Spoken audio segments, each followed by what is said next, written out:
A police officer committed cruelty on an orphan child. Then what happened was an incident worth learning from. In an old small town of Punjab, during the day the market was crowded. In the evening, as the azan ended, shops closed, and at night it seemed the entire town sank beneath the earth, into silent darkness. The wind carried dust, and the smell of cooked lentils filled the alleys of the town. In the regular marketplace, one person walked in police uniform, head held high, lips pursed with authority. His name was Rekha Farooq Shah. Seeing him, shopkeepers stopped talking, rickshaw drivers clutched their handles tightly and sat stiffly. Mothers whispered to their children, "Stay quiet, don't make noise, or Farooq will come." Farooq's eyes were sharp, as if he could pull out the hidden fear from anyone's face. Even the sound of his footsteps spread a silent terror nearby. He spoke little, but when he did, his voice carried such authority that ordinary people lowered their eyes. He considered himself not only a symbol of law-abiding, but even above lawmaking. To him, right or wrong was secondary. The main thing was that his word was the final word. This arrogance made him the most feared man in the town. However, behind this strictness, there was a bitter childhood. Farooq's house was made of mud, with a tin roof that leaked in the rains. If his day labor father did not get work, there was no food for the night. His mother worked in other houses, and the few coins she earned barely kept the stove burning. This scarcity made Farooq stubborn from childhood. He was determined that this situation had to change. With old books, borrowed notebooks, and smoky lamps instead of proper lighting, he studied. In his mind, one goal: he must rise to the top. Eventually, that stubbornness and intelligence took him to the doors of the police academy. During training, he learned discipline, rules, and responsibility. But as he returned to the town, alongside that education, a secret pride inside him also grew. As he received promotions, his gaze became sharper, his voice harsher, and his behavior more ruthless. The boy who once shivered in poverty no longer looked at anyone suffering. The uniform seemed to push him away from humanity. The pain of people was only the noise of the crowd to him. In the other part of town, a mud wall, bamboo fence, and a roof patched with plastic sheets. There lived Amina Bibi and her grandson Faisal. Faisal was 11 years old. Both his parents had passed away many years ago. So his grandmother was his shelter, his grandmother was his support. Amina Bibi had breathing difficulties. She would get out of breath even while walking. Yet she always spoke about her child. She taught her grandson, "Never belittle work, boy. If your mind is pure, every honest deed becomes an act of worship." Faisal's day began in the darkness of early dawn.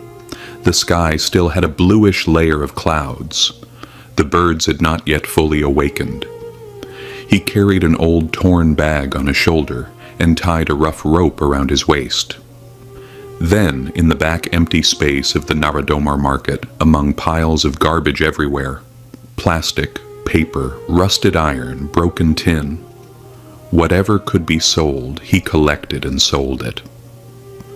With the little money he earned, he bought his grandmother's medicine, 1 or 2 kilos of flour, and if luck favored him, a banana or an apple. Society called his work dirty. Some people wrinkled their noses. But Faisal knew this was his path. This was his dignity. During work, he repeatedly thought to himself, "May I earn a little more today? Grandma's cough has increased. The medicine has finished."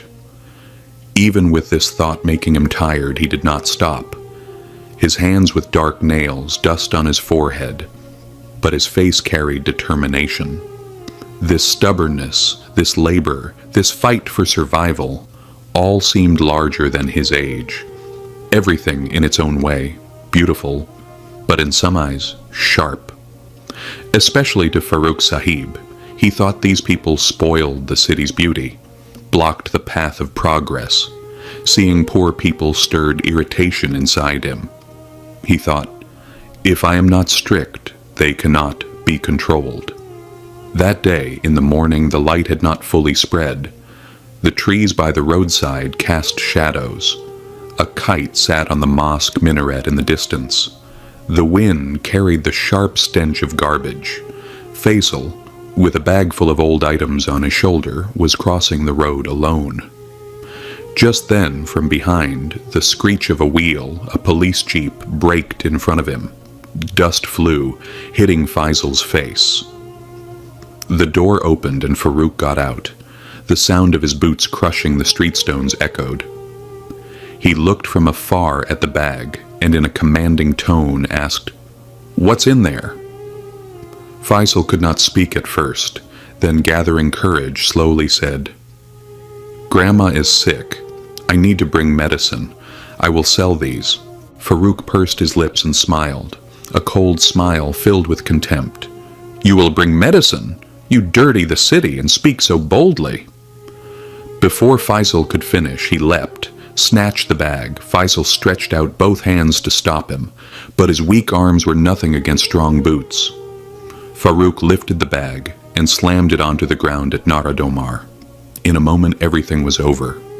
Plastic bottles, paper, pieces of tin all floated in dirty black water, disappearing without a trace. The bag's contents tore open, mixed with mud. All the day's hard work destroyed. Faisal's throat went dry. He did not shout. He did not call anyone. He just stared, eyes wide. His lips trembled, but no sound came.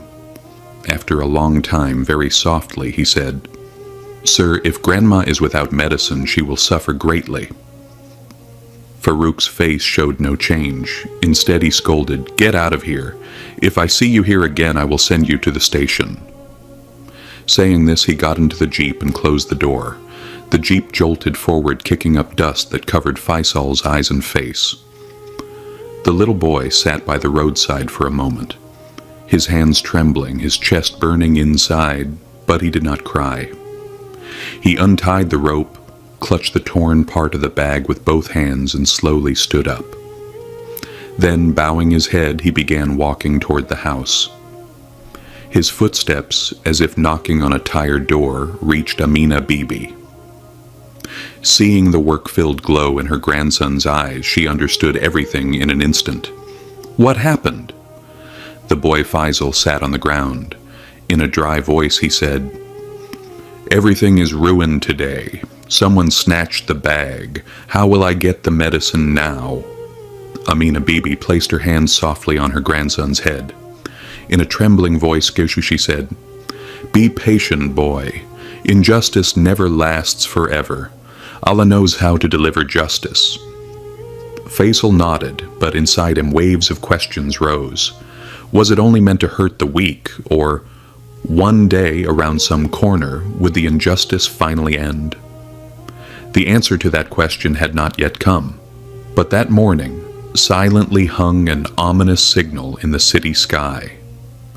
The morning had passed quietly, but the afternoon was not the same. The sun, high in the sky, scorched the road with intense light. Even in the city's alleys, the air seemed hot. People wore expressions of irritation. Rickshaw drivers searched for shade. Shopkeepers lazily waved fans. At this time, Farouk Shah drove his police jeep along the main road of the market.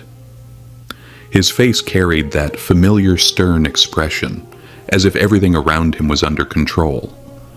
Faisal, meanwhile, walked through another part of the city, still filled with pain. Remembering the bag sunk in the drain, his chest tightened, the agony of not being able to bring his grandmother's medicine, and the burning sting of humiliation made his small body feel even heavier. Yet he did not stop. The brighter the daylight became, the more determination filled his eyes.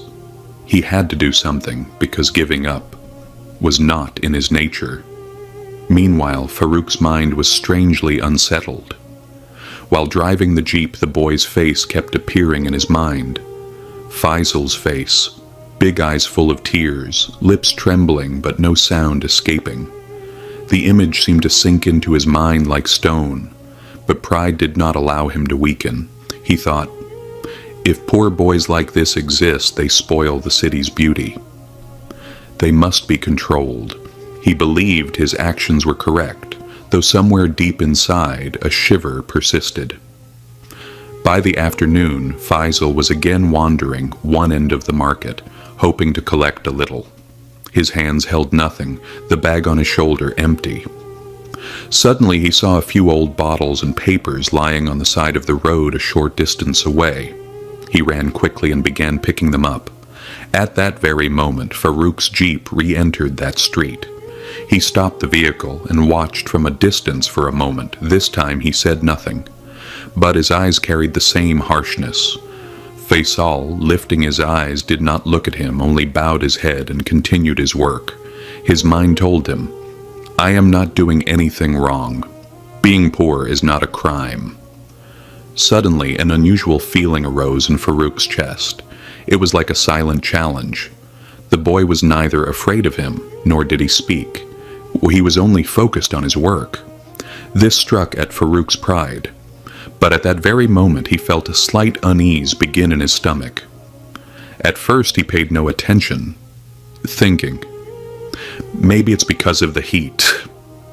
But within moments, that unease intensified as if a fire were burning inside. Back home, sitting at the dinner table, Farouk thought the discomfort would pass, but it did not. Instead, with each passing moment, the pain and strange heaviness increased. Sweat gathered on his forehead. His hands and feet began to shake. Rising from the chair, he stumbled and fell to the floor. Breathing was difficult. Everything before his eyes blurred. And at that moment, only one image surfaced in his mind. Faisal's silent gaze, which had voiced no complaint, yet had said everything. A question arose in his mind. Was this the boy's curse, or a warning from Allah for me? His heartbeat seemed to pound harder.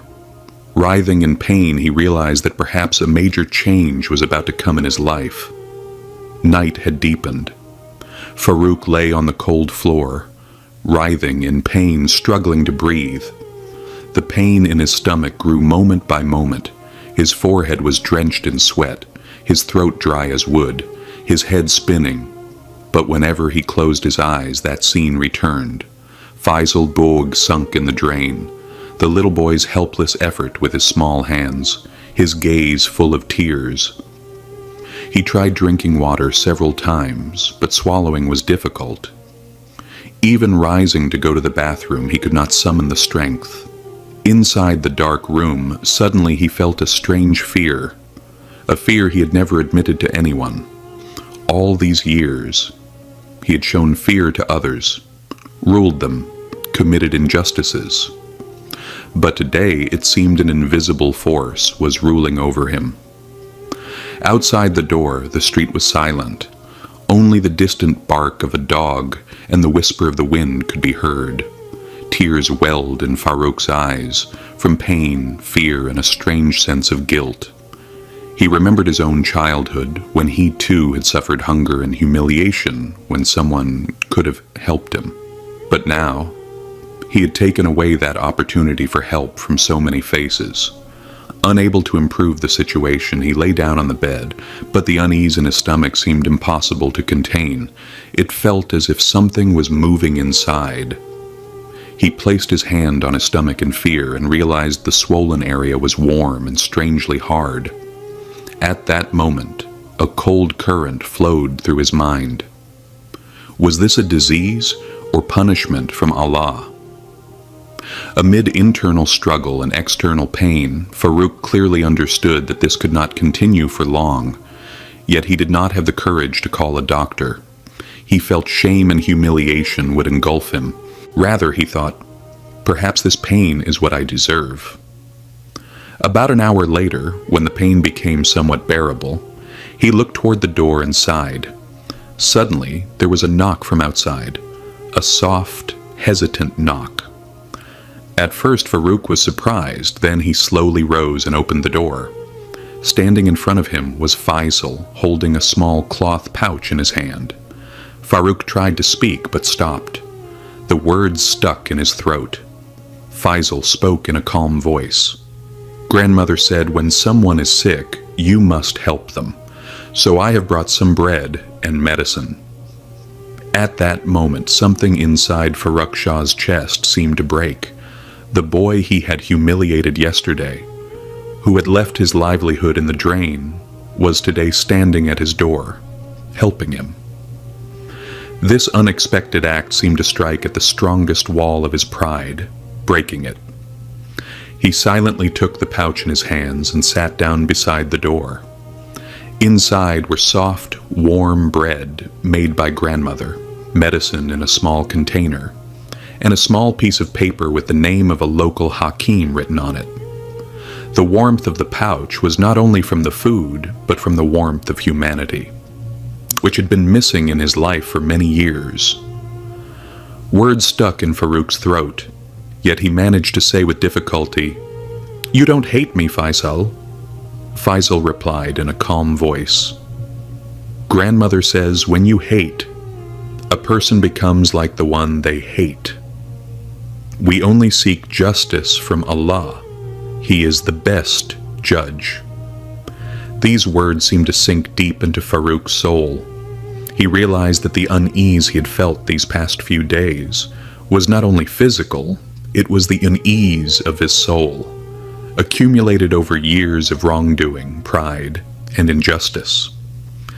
He spent the night almost sleepless, lying on his bed, staring at the ceiling, calculating in his mind how many people he had wronged, how many he had deprived of what they deserved, how many smiles he had stolen. Each thought pierced him like an arrow. At dawn, as the sound of the mosque's azan floated in the air, he shuddered unconsciously, feeling a light tremor in his chest. For the first time in many years, he felt perhaps there was still time to change, to seek forgiveness, and to return to Allah. The next morning he decided he would not wear his uniform. Today, he would not go as a police officer, but as an ordinary human being, to the house where Amina Bibi and Faisal lived. He would carry no rod of authority, only a gift of humility. In the morning he packed some fruit, medicine, and some notes into a small bag. Holding the bag, he stood in front of Amina Bibi's broken door, feeling a strange suppressed heartbeat in his chest. When he knocked, Amina Bibi came out, her eyes showing a mix of suspicion and caution. Faisal also came out from inside, his eyes full of questions. Had he come to cause trouble again, or for something else? Farooq slowly bowed his head and said, "Today I have not worn my uniform, because I am no longer the person I was yesterday. I have come to ask for forgiveness." For the first time, a soft tone was heard in Farooq Shah's voice, which Amina Bibi and Faisal had never heard before. All this time his voice had been commanding. His eyes had shown contempt toward everyone. And today, his bowed head, trembling voice, and eyes carried a shadow of guilt. Amina Bibi stood silently for a moment, her eyes showing awareness, and a reflection of old pain buried deep inside. Faisal stepped forward, a trace of disbelief on his face, but clear curiosity in his eyes. Farooq slowly extended the bag forward, saying, "Here are some fruits. You have the medicine and a little money. I know with these it is impossible to make up for the suffering I have caused you, but I want you to pray for me, so that I never take anyone's rights again." Faisal looked at the bag in surprise. Then he looked at Farooq's face. He said nothing, just stood silently. Then Amina Bibi slowly took the bag in her hands. There was still some doubt in her eyes, but at the same time a kind of light of peace was appearing. Farooq paused a little, softened his voice, and said, "Faisal, have you forgiven me?" Faisal jumped in surprise and looked up. After a few seconds of silence, he slowly said, "Grandmother says that one who is truly repentant should not be told no. But to be forgiven does not mean that you forget everything. It means you will try to become that person who will not make the same mistakes again. These words seemed to enter straight into Farouk's chest, striking directly at his heart. Something stuck in his throat. Tears filled his eyes. All this time he had considered power his greatest possession, yet today he realized true strength lies in humility and compassion. Amina Bibi slowly stepped forward and placed her hand on Farouk's shoulder. She said, "Son, we have suffered a lot in life, but revenge does not lighten the heart. Forgiveness makes a person greater. If you truly want to change, do not only speak, but prove it through actions." Farouk bowed his head and said, "I will remember your words. From today I will try to make each day of my life be of some benefit to someone." That day, standing in the courtyard of that small clay house, beneath the broken wall, a police officer with a hard mind, for the first time began the path of a humble human being. This day became the greatest turning point of his life, the beginning of change. From that day on, Farouk Shah was no longer the same. Even in his police uniform, he was no longer a symbol of pride, but became an example of humility and service. First, he opened the cupboard in his own house and took out old medals, certificates, and photographs, which for so long had been symbols of his pride. After looking at them for a while, he slowly organized them and set them aside. He told himself, "These are only pieces of paper and metal. They are not proof of being human." Later that morning he went to the mosque. Standing for prayer after many years, he felt a strange tremor inside his chest. Shame, guilt, and a kind of light, mixed sense of relief. As he placed his head in prostration, he felt as if the cold touch of the ground was melting the hardened strength inside his heart. For a long time he prayed only one thing: "Make me a person such that those upon whom I have done wrong will bless me, not curse me." From then on, his daily life changed. He would go to the market and look for those poor people on whom he had earlier punished or caused suffering.